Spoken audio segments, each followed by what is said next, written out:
Bianca Umali, pumasok ng PBB para sa ina, may inamin. Alright! Kung di pa po kayo nakapollow, follow and share lang po para sa news update. Salamat!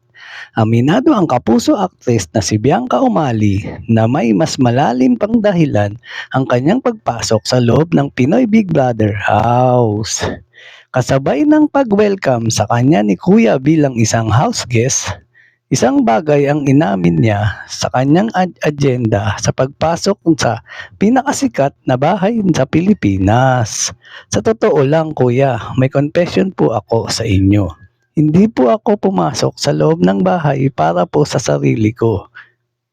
Nandito po ako kuya para sa mami ko, pagbabahagi ni Bianca. Anya, isa ang PBB sa mga sinusubaybayan ng kanyang ina noong nabubuhay pa ito. Ang mami ko po mula sa season 1, mahal na mahal po niya ang programa niyo. Mahal po niya ang bahay niyo. Pagpapatuloy ni Bianca. Kasunod nito ay ang paglalabas ng kapuso actress ng larawan ng kanyang ina at ipinakita kay kuya. Ito po ang mami ko. May po ang pangalan niya. May po ang pangalan niya. I lost my mom when I was 5'2", breast cancer. And in the duration of her breast cancer journey, kayo po ang kaligayahan niya, amin ni Bianca. Dagdag pa niya, noong burol ng kanyang ina, ang ginamit na kanta para sa kanyang ABP ay ang theme song ng programa.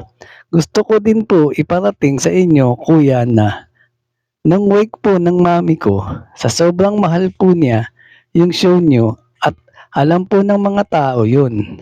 Yung ABP po na ginagawa po para sa mga memories niya. Ang team song po ay yung team song nyo, yung Pinoy Ako, kwento pa ni Bianca.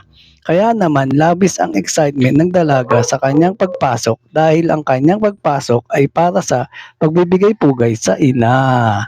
At yan ang totoo. Alright. Thank you for watching po. Follow for more video. Salamat!